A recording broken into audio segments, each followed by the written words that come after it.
ভগৱানক প্ৰাৰ্থনা কৰিবলৈ কোনো বিশেষ নিয়ম নাই, কিন্তু কিছুমান বিষয় মনত ৰাখিলে প্ৰাৰ্থনাৰ ফল লাভ কৰিব পাৰি তথা প্ৰাৰ্থনাৰ দ্বাৰা ঐশ্বৰিক শক্তিৰ সৈতে সংযোগ স্থাপন হয় আৰু এই প্ৰাৰ্থনা যদিহে আপুনি সঠিকভাৱে কৰিব পাৰে তেনেহ'লে আপোনাৰ সেই প্ৰাৰ্থনাও ফলপ্ৰসূ হ'ব।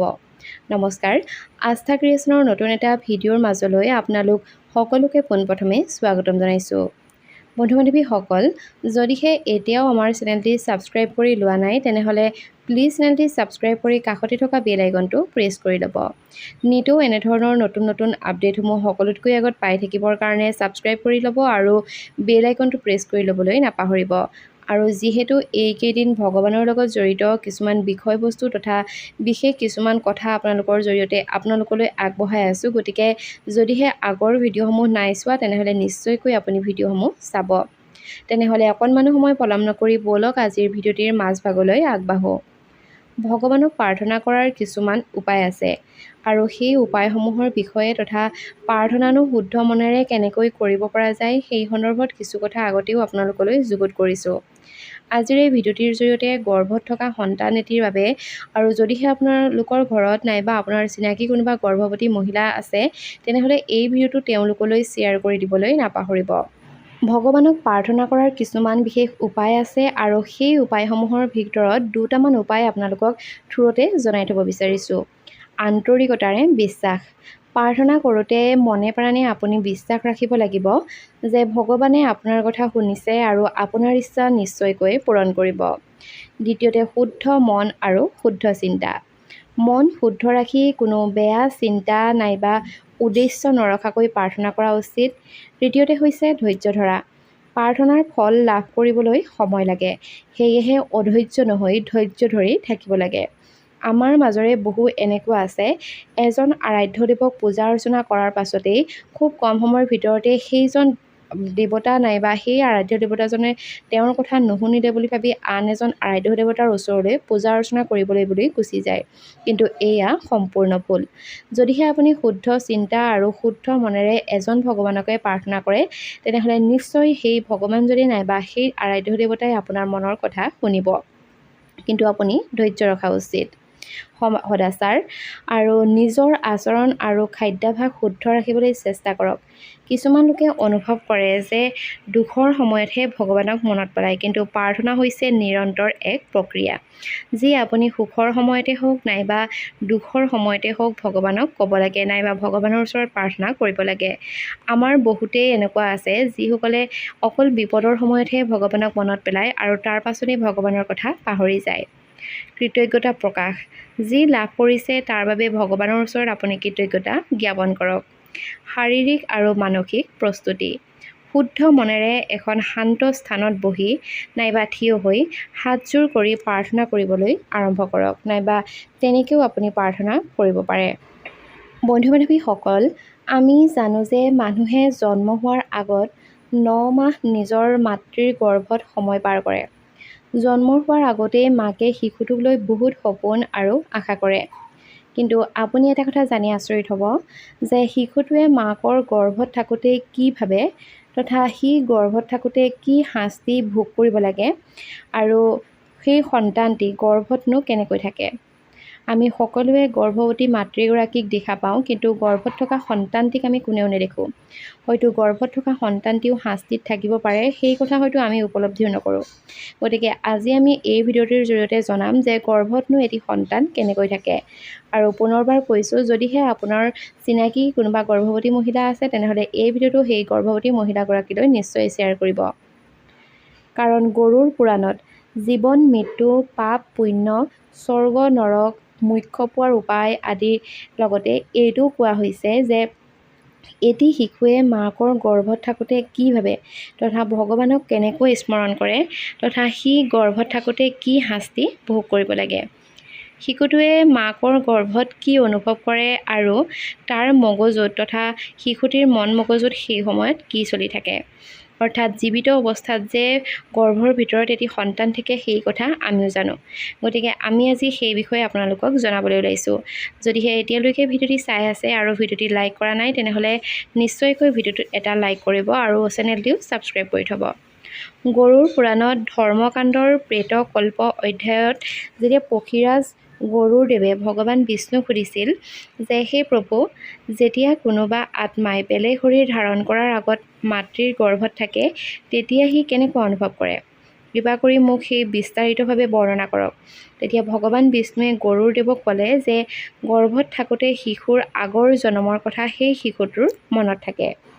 তথা গৰ্ভত থকাৰ সময়তে সেই সন্তানটিয়ে তাত স্মৰণ কৰে যে আয়ুৰ সমাপ্তিৰ পাছত আগৰ শৰীৰ এৰি মই এতিয়া গৰ্ভত আছোঁ। প্ৰথমতে মই সাপৰ গৰ্ভত আছিলোঁ, তাৰ পাছতেই মহ হৈ গৈছিলোঁ আৰু তাৰ পাছতেই 4টা ঠেং থকা পৰুৱা নাইবা গৰু আছিলোঁ, নহবা জংঘলৰ গাহৰি আদিৰ গৰ্ভত আছিলোঁ। তেনেদৰে গৰ্ভত থাকোঁতে শিশুটিৰ পূৰ্বৰ সকলো জ্ঞান নাইবা কথা মনত থাকে। কিন্তু জন্ম হোৱাৰ লগে লগে সেই কথাবোৰ সেই শিশুটিয়ে পাহৰি যায়। গৰ্ভত থাকোঁতে তাৰ মনলৈ আহে যে মই শৰীৰৰ কথা ভাবি ধৰ্ম কথা পাহৰি আনক ঠগি চুৰ কৰি নাইবা ছল কৰি অকল বেয়াৰ সহায় নাইবা আশ্ৰয় ল'লোঁ।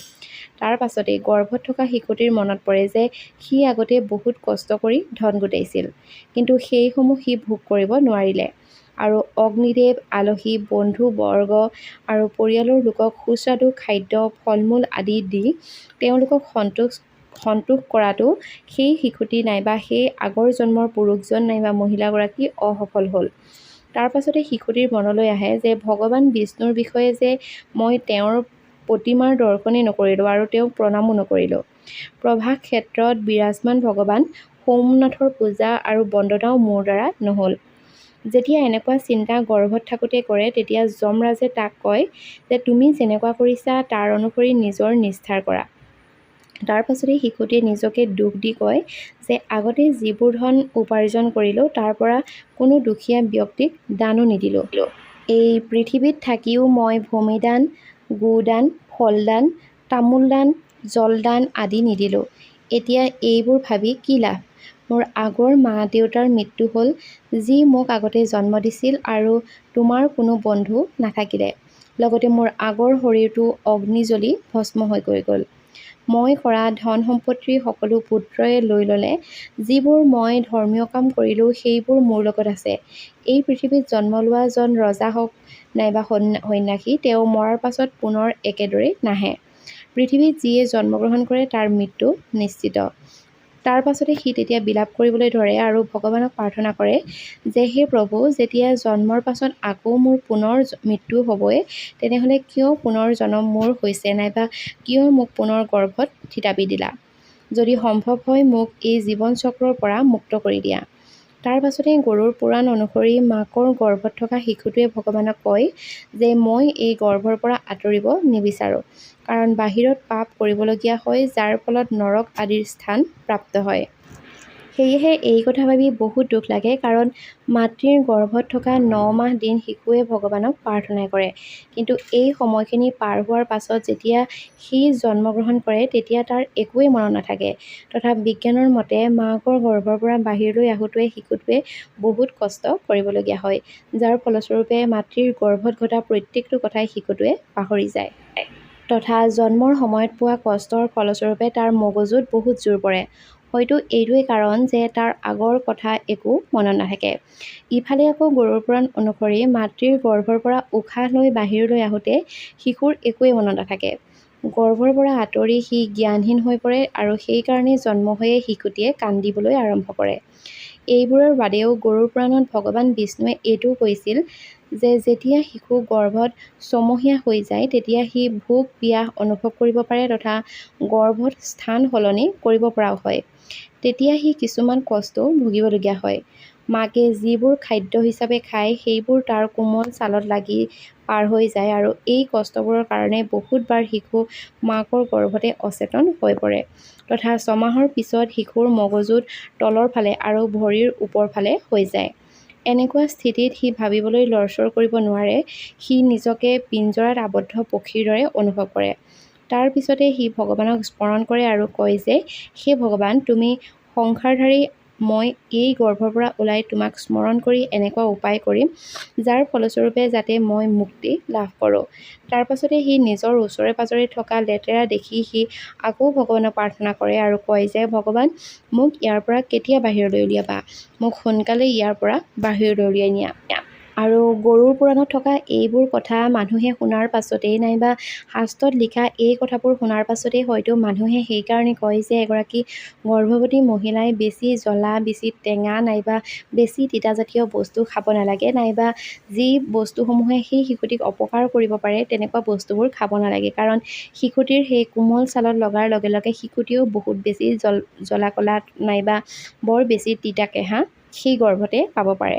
তাৰ পাছতে সি নিজৰ ওচৰে পাজৰে থকা লেতেৰা বস্তুবিলাক অৰ্থাৎ মাতৃয়ে যি ভক্ষণ কৰে সেই ভক্ষণ কৰা বস্তুবোৰ যিহেতু পেটলৈ যায় আৰু সেইবোৰ দেখাৰ পাছতেই সেই শিশুটিয়ে পুনৰ প্ৰাৰ্থনা কৰিবলৈ আৰম্ভ কৰে যে ভগৱান মোক ইয়াৰ পৰা উলিয়াই নিয়া। শেষত ভগৱান বিষ্ণুৱে গৰুড়দেৱক ক'লে যে গৰ্ভত শিশুৱে যিবোৰ ভাবে তেনেকৈ তাৰ শৰীৰটো গঠিত হয় আৰু শিশুকাল, যৌৱনকাল তথা বৃদ্ধকালো পাৰ হয়। যদিহে গৰ্ভত থাকোঁতে ভবা কথাবোৰ সাংসাৰিক মোহৰ বাবে বিচলিত হৈ যায় তেনেহ'লে পুনৰ মৃত্যুৰ সময়ত তাৰ সেইবোৰ কথা মনত পৰে। মৃত্যুৰ সময়ত কিবা ইচ্ছা থাকি গ'লে পুনৰ গৰ্ভত প্ৰৱেশ কৰোঁতে সেইসমূহ স্মৰণ হোৱাটো নিশ্চিত। বন্ধু বান্ধৱীসকল, ইমানখিনিয়ে আছিল গৰ্ভত থাকোঁতে এটি সন্তান কেনেকৈ থাকে নাইবা গৰ্ভত থাকোঁতে এটি সন্তানে কেনেকৈ কিমানখিনি কষ্ট ভুগিবলগীয়া হয় সেই বিষয়ে গৰুড় পুৰাণত কি কৈছে সেয়া। আশা কৰিছোঁ আজিৰ এই ভিডিঅ'টিৰ জৰিয়তে আপোনাৰ যথেষ্টখিনি উপকাৰ হ'ব। আৰু পুনৰবাৰ কওঁ, যদিহে আপোনাৰ চিনাকি কোনোবা গৰ্ভৱতী মহিলা আছে তেনেহ'লে নিশ্চয়কৈ সেই মহিলাগৰাকীলৈ এই ভিডিঅ'টো শ্বেয়াৰ কৰি দিব। তেনেহ'লে আজিলৈ আহিছোঁ, ধন্যবাদ।